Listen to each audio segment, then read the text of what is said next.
I would say some individuals within some companies are hesitant because it's not something we've been doing for 25 years.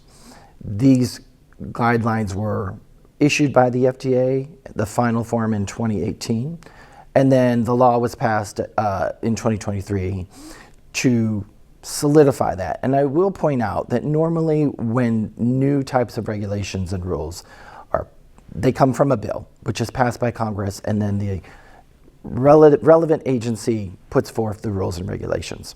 This was done kind of in reverse. So everything a manufacturer and a payer needed to understand this was already in the guidelines.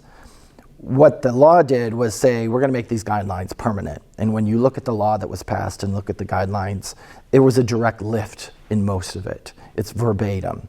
So the guidelines, by default, became the regulations for the law that was passed. So it was a little bit of a process in reverse, but the end result is the same. We have a law and we have rules and regulations in the form of that guidance that govern it.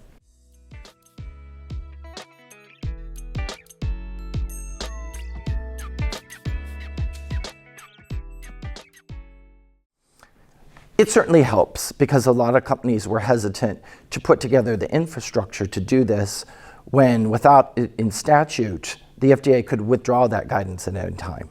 So now the guidance is permanent. Now the FDA, if they chose, could make changes to it, but they have chosen to leave it at this point. So they've had plenty of time to look and see, do we need to make any changes? And they have not.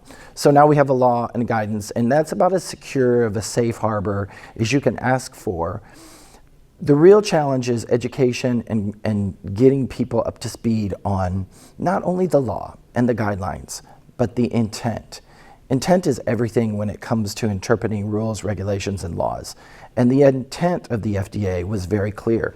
If you look at the guidance, they lay out their intent. They understand payers need information. The fact that we couldn't communicate before was an oversight on our policymakers' fault. They said nobody can communicate before approval, when really there should have been exceptions at the beginning for healthcare decision makers to be able to receive the information.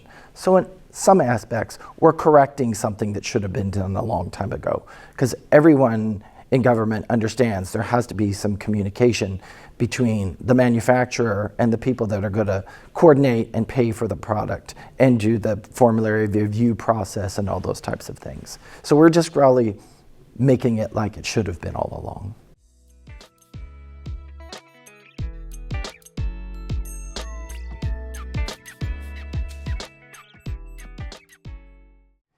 There are three chief takeaways from the poster. One is there is an impact. For specific drug classes and drug categories, there's an impact in terms of if you get out there early, there's likely going to be a better, smoother path in terms of getting patients access to your products. The second thing is that as a whole, as an industry, we need to do more. But we don't necessarily need to do everything as a one-size-fits-all. Various products, various drug classes, all of them may need a different level of pie.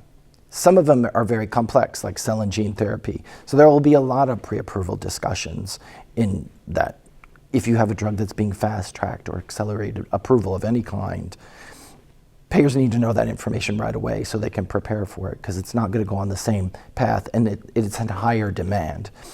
The third thing is we have to really do a better job of getting people comfortable with this law and these guidelines, getting people familiar, making sure they understand exactly what the intent was, exactly what you can do, and basically get comfortable with them.